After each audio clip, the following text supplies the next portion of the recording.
Triumph பஜாஜோட டைஅப்ல இந்தியாவில் 400cc செக்மெண்ட்ல bikes launch பண்ணிக்கிட்டே இருக்காங்க. Speed 400, scrambler X, scrambler XE அப்படின்னு மாடல் வந்துக்கிட்டே இருக்கு. அந்த வரிசையில் ட்ரக்ஸ்டன் 400 அப்படிங்கிற ஒரு மாடல் வரப்போகுது அப்படின்னு நிறைய பேருக்கு தெரிய வந்தது. ஏன்னா நிறைய ஸ்பை ஷாட்ஸ் ஆன்லைனில் பரவிக்கிட்டே இருந்தது. என்னதான் பண்ண போகிறாங்க, அதே ஸ்பீடு இன்ஜினை எடுத்து சும்மா மாடிஃபை பண்ணி தானே விட போகிறாங்க அப்படின்னு நிறைய பேர் யோசிச்சிருக்கலாம். ஆனால் அதை தான் ட்ரையம்ப் செய்யலை. இந்த இன்ஜின் வேணால் டிஆர் சீரீஸாக இருக்கலாம், ஆனால் இதில் பவர் கொஞ்சம் இன்க்ரீஸ் பண்ணியிருக்காங்க. 2 PS ஆட் ஆகிருக்கு. அதோட இது கேம் ஷாஃப்டில், டைம் செயினில், ப்ளஸ் ஏர் இன்டேக்கில் இது எல்லாத்துலேயும் கொஞ்சம் மாடிஃபை பண்ணி இந்த பைக்கை லைட்டாக பவர் ஏற்றிருக்காங்க. இதோட எர்கனாமிக்ஸ், டேங்க் சைஸு, இது ஓவரால் லுக் இது எல்லாத்தையும் லைட்டாக மாற்றிருக்காங்க. என்னதான் டிஆர் சீரீஸ் இன்ஜினாக இருந்தாலும் ட்ரக்ஸ்டன் அப்படிங்கிற பேர் ட்வின் சிலிண்டர்லேருந்து தான் வருது.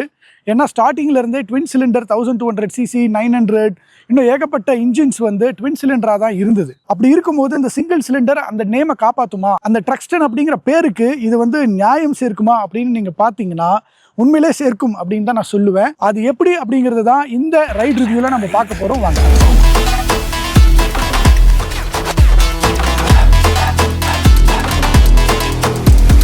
ட்ரக்ஸ்டன் அப்படின்னு சொல்கிறப்ப அதுக்கு ஒரு மிகப்பெரிய லெகசி இருக்குது, அதுக்கு மிகப்பெரிய ஒரு சரித்திரம். 1969 ஆரம்பித்து இன்றைக்கி வரையும் அதுக்குன்னு ஒரு மிகப்பெரிய ஃபாலோவர்ஸும் இருக்காங்க. ட்ரக்ஸ்டனை பற்றி, அதோடைய ஹிஸ்ட்ரி பற்றி நான் வாக்ரவுண்ட் வீடியோவில் இதுக்கு முன்னாடி பேசியிருந்தேன். நீங்கள் அதை பார்க்கல அப்படின்னா இப்போ பார்த்துருங்க. ஏன்னா அதில் ட்ரக்ஸ்டன் எப்படி வந்தது, அதோட பேர் எப்படி வந்தது, யாரெல்லாம் இந்த டிசைனை பண்ணாங்க, இந்த கெஃபே ரேசருங்கிறது எப்படி உருவாச்சு அப்படிங்கிற எல்லா விஷயத்தையும் நான் டிஸ்கஸ் பண்ணியிருக்கேன். நீங்கள் அதை பார்த்துருங்க. இப்போ நம்ம டைரெக்டாக ரிவ்யூக்கு போகலாம். இது கெஃபே ரேசர் அப்படின்னு சொல்கிறதுனால கண்டிப்பாக ஒரு செமி ஃபேரிங் இருந்தே தீரும். ஒரு கிளாசிக்கான ஸ்டைலு, ரவுண்டு ஹெட்லாம்ப்பு, அதில் பார்த்தீங்கன்னா உங்களுக்கு ஒரு சூப்பரான ஒரு ஃபினிஷில் நீட்டாக ஆட் பண்ணியிருக்காங்க. இன்ஃபேக்ட் நீங்கள் ட்ரக்ஸ்டன் R நீங்கள் பார்த்தீங்கன்னா, நான் வாக்கரவுண்ட் வீடியோலேயே பக்கத்துலேயே நிற்க வச்சு காமிச்சிருந்தேன். அதில் இருக்கிற அந்த ஸ்டைல் அண்ட் டிசைன் அப்படியே கேரி பண்ணியிருக்காங்க. ஜஸ்ட் சைஸ் மட்டும்தான் கம்மியாக இருக்க ஒழிய அந்த ஃபேரிங்கோட டிசைன் ரொம்ப கச்சிதமாக இதில் ஃபிட் பண்ணியிருக்காங்க. பார்க்குறதுக்கு ரொம்ப அழகாக இருக்குது. நீங்களும் இதை பார்க்குறீங்க. உங்களுக்கு இதோட அழகு எப்படி இருக்குது அப்படிங்கிறத கமெண்ட்டில் சொல்லுங்கள். எனக்கு இந்த டிசைன் ரொம்பவே சூப்பராக பிடிச்சிருக்கு. கெஃபே ரேசர் யாருக்கு தாங்க பிடிக்காது? ரொம்ப ஸ்டைலிஷான ஒரு மாடல் அப்படின்னே சொல்லலாம். அதனால தான் யூத் மத்தியில் பார்த்தீங்கன்னா R15, கான்டினென்டல் GT இந்த மாதிரி ஸ்போர்ட்டி மோட்டர் சைக்கிள்ஸ்க்கு என்றைக்குமே வரவேற்பு இருந்திருக்கு. அப்படி பார்க்கும்போது ட்ரையம்ப் இந்த விஷயத்தை சூப்பராக கிராக் பண்ணியிருக்காங்க அப்படின்னு தான் சொல்லலாம். ராயல் என்ஃபீல்டு GT மாடல் எப்போவோ லான்ச் பண்ணாங்க. ஆனால் அவங்க ஏன் இந்த மாதிரி ஒரு ஃபேரிங் போட்டு அஃபிஷியலாக லான்ச் பண்ணல அப்படின்னு எனக்கு இன்னுமே ஒரு கேள்வியாக இருக்குது. பட் அந்த விஷயத்தை ட்ரையம்ப் சூப்பராக இப்போ பண்ணிட்டாங்க. ஃபேரிங் மட்டும் போட்டால் இது மாறிடுமா அப்படின்னா கிடையாது. இதோடைய ஹேண்டில் பார் மாற்றிட்டாங்க, கிளிப்பான ஹேண்டில் பார். டேங்கோடைய லென்த் இன்க்ரீஸ் பண்ணியிருக்காங்க. Foot peg rear set foot பேக்காக மாற்றிருக்காங்க. ஸோ நீங்கள் ரைட் பண்ணும்போது பக்கா ஸ்போர்ட் வெஹிக்கிள் மாதிரி இருக்கும். ட்ரக்ஸ்டன் R அதாவது 1200cc பார்த்தீங்கன்னா இதோட எக்கனாமிக்ஸ் ரொம்பவே அக்ரெசிவாக இருக்கும். ஆனால் இதில் அந்தளவுக்கு அக்ரெசிவ் இல்லை. ஸோ அதனால் நம்ம ஊருக்கு ஏற்ற மாதிரி தான் இந்த எக்கனாமிக்ஸே வச்சுருக்காங்க. Design and fit and finish நான் சொல்லவே தேவையில்லை. ஆல்ரெடி ஸ்பீட் 400லேயே உங்களுக்கு design and fit and finish ரொம்ப நல்லாவே பண்ணியிருந்தாங்க. இதுலேயும் இந்த டிசைனை ரொம்ப கச்சிதமாக ஒரு கிளாசிக் ரெட்ரோ ஸ்டைலுக்கு என்ன பண்ண முடியுமோ அதை பக்காவாக பண்ணியிருக்காங்க. இந்த கவுலும் ஆட் பண்ணியிருக்கிறது ஒரு சூப்பரான விஷயம். ஸோ இந்த கவுல் ஆக்சுவலாக நீங்கள் ரிமூவ் பண்ணிக்கலாம். இந்த இடத்துல ஒரு 2 ஆலங்கி இருக்குது. இந்த ஆலங்கி போட்டு நீங்கள் ரிமூவ் பண்ணிவிட்டு ஈஸியாக இந்த கவுலை எடுத்துட்டிங்கன்னா இது ஒரு நார்மலான சீட் ஆகிடும். இல்லை எனக்கு இந்த கவுல் வேணும்னா நீங்கள் வாங்கி இதை போட்டுக்கலாம். இது ஒரு அக்சஸரியாக கிடைக்குது. கீழேயே அதுக்கான ஆலங்கி கீ கொடுத்தாங்க. அந்த ஆலங்கி கீ கொடுத்து நம்ம இந்த ரியர் கவுலை ஈஸியாக ரிமூவ் பண்ணிட முடியும். ஸோ ரிமூவ் பண்ணிட்டோம் அப்படின்னா நமக்கு இது ஒரு ரெகுலரான 2 பேர் ஓட்டக்கூடிய ஒரு கெஃபே ரேசராக மாறிடும். இல்லை எனக்கு ஒருத்தர் மட்டும் தான் நான் போக போகிறேன் அப்படின்னு நினச்சிங்கன்னா இந்த கவுலை நீங்கள் ஈஸியாக ஆட் பண்ணிக்கலாம். இந்த மோட்டர் சைக்கிளோட எக்ஸாஸ்ட் நோட் எப்படி இருக்குது அப்படின்னு பார்க்கலாம்.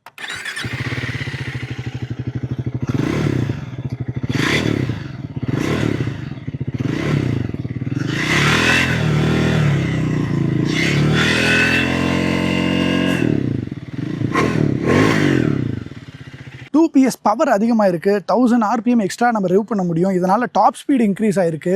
161 km/h டாப் ஸ்பீட் இதில் போக முடியும். இதையும் ட்ரக்ஸ்டனோட ஹிஸ்ட்ரிக்கு ரிலேட் பண்ணியிருக்காங்க.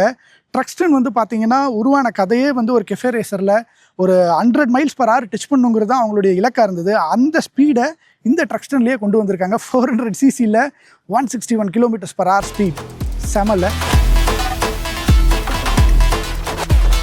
ஆல்ரெடி 398 சிசி இன்ஜினில் எப்படி 2 PS இன்க்ரீஸ் பண்ணியிருக்காங்க அப்படின்னு பார்த்தா கேம் ஷாஃப்ட்டில் வந்து கொஞ்சம் ஒர்க் பண்ணியிருக்காங்க, அதுக்கப்புறம் ஏர் இன்டேக்கில் ஒர்க் பண்ணியிருக்காங்க, டைம் செயினில் ஒர்க் பண்ணியிருக்காங்க. ரியரில் அந்த ஸ்ப்ராக்கெட் பார்த்தீங்கன்னா வந்து உங்களுக்கு 2 டீத்தை ரிமூவ் பண்ணியிருக்காங்க. ஸ்பீட் 200ல் வந்து டீத் 2 டீத் இதில் இருக்கிறத விட அதிகமாக இருக்கும், இதில் கம்மி பண்ணியிருக்காங்க. அதனால் இதோடைய டாப் ஸ்பீடு வந்து இன்க்ரீஸ் ஆகும். நீங்கள் ஒரு ஸ்ப்ராக்கெட் மாற்றுறதுனாலேயே நிறைய விஷயங்களை மாற்றலாம் அப்படிங்கிறதுக்கு ஒரு சின்ன எக்ஸாம்பிள் தான் இதுவும். ஸோ இந்த மோட்டர் சைக்கிளில் ரைட் பண்ணுறதுக்கு எப்படி இருந்தது? பூனேயில் பஜாஜ் ஃபேக்ட்ரியிலேருந்து தான் இதை ரைட் பண்ண ஆரம்பித்தேன். கொஞ்சம் தூரம் வந்து சிட்டி டிராஃபிக் இருந்தது, அதுக்கப்புறம் ஓப்பன் ஹைவே. சிட்டி டிராஃபிக்கில் ரொம்ப ரொம்ப நிம்பிளாக, ரொம்ப குயிக்காக, ரொம்ப ஷார்ப்பாக இருந்தது. கியர் ஷிஃப்ட்லாம் நான் பண்ணுறதே தெரியல, ஈஸியாக இருந்தது. ஆனால் ரொம்ப ஸ்மூத்துன்னு சொல்ல முடியாது, ஆனால் கிளச்சு வந்து ரொம்பவே ஸ்மூத்தாக இருந்தது. அண்ட் டைட் டிராஃபிக்கில் கூட ஈஸியாக வந்து மெனூவர் பண்ணி போக முடிஞ்சுது. அது காரணம் ஸ்போர்ட்டியான அந்த ரைடிங் பொசிஷன் தான். அந்த பொசிஷனில் ஈஸியாக வந்து என்னால் இந்த பைக்கை வந்து ஹேண்டில் பண்ண முடிஞ்சுது. ஆப்வியஸ்லி R15, கான்டினென்டல் GT இந்த மாதிரி பைக்ஸ்லாம் நிறைய பேர் நீங்கள் ஓட்டியிருப்பீங்க. கண்டிப்பாக ஒரு ஸ்போர்ட்டி பொசிஷனில் உங்களுக்கு அந்த சிட்டி டிராஃபிக்கில் ஓட்டுறதுங்கிறது ரொம்ப ஒரு அலாதியான விஷயமா இருக்கும்.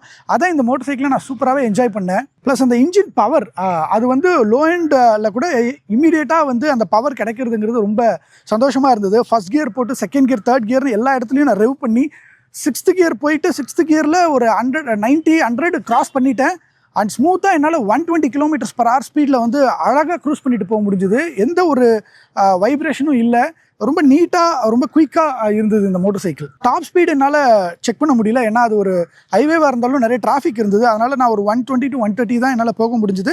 அதுக்கு மேலே நான் வந்து புஷ் பண்ணலை. பட் என்னைக்காவது ஒரு நாள் கண்டிப்பாக ட்ராக்ல இதை ஓட்டி பார்ப்போம். அப்போ இன்னும் அதிகமாக நம்ம லீன் ஆங்கிள்லாம் வந்து டெஸ்ட் பண்ணி பார்க்கலாம். ஒரு கெஃபே ரேசரில் ரேசிங் ஸ்டைலில் வந்து இதை நம்ம இப்போ ஓட்டி பார்த்து இன்னும் எப்படி இருக்குது அப்படிங்கிறத பார்ப்போம். ஹேண்ட்லிங் அப்படின்னும் போது கண்டிப்பாக எர்கனாமிக்ஸ் பற்றி பேசி ஆகணும். இது வந்து 595 mm சீட் ஹைட்டு. கண்டிப்பாக ஷார்ட்டாக இருக்கிறவங்களும் ஈஸியாக இதை ஹேண்டில் பண்ண முடியும்.